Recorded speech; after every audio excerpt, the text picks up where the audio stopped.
K15!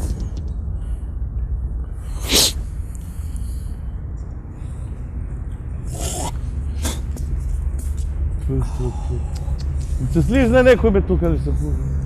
Kada srećemo.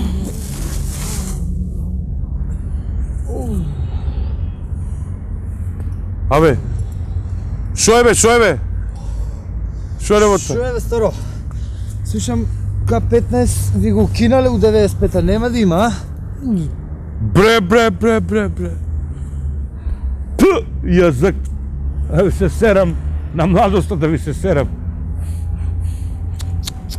Бре, денешна омладина, бре.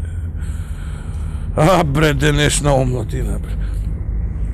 Толкав бе, колку вие сум устрак од сега што си кини се, дали 20, дали 21 година, до се бајле се кажа тоа на мајке на татко, викам, ја ќе одам полеп, ја ева Германија фана нам горе.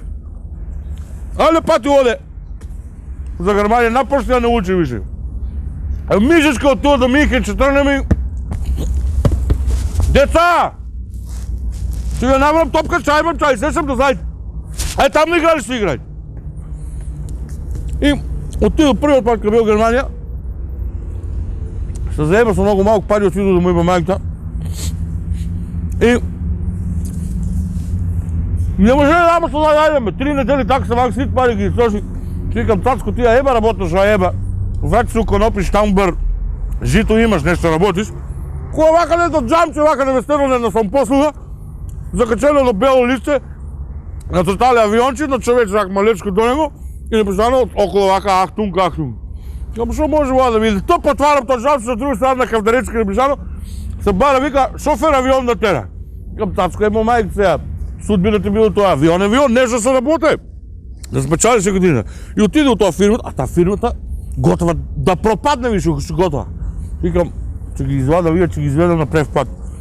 А тоа бе 68 година.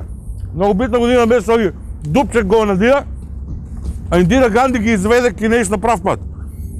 И отиду, се запосли и работи со тоа авионот. Многу ме сакаа да има, многу беа атрактивен ја. Ќе земам тоа авиончек, запалам, нагоре, газ ќе ме набијам до даска, сите пускат одолу. До на границата со Полска, вака ќе земам како оде границата, ја така му шарам со авионот, вие маму на радарот ги заебаа, не може да ме фанат на радарот. И еден ден си викам, шо еба мајче му влезам у Полска, му влега у Полска и кога се зададоа 600 дни руските авиони, сите помине.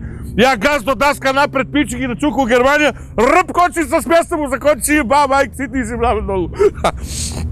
И ти викам, многу ме сака тие директор. Многу ме закажа, мајк му, и после му викам, слушај, ја не можем да работам виш. Еве сега ви изведу на прав пат, дајте ме на хеликоптер, вака туа локал да си возам, да си шетам над Кинавек.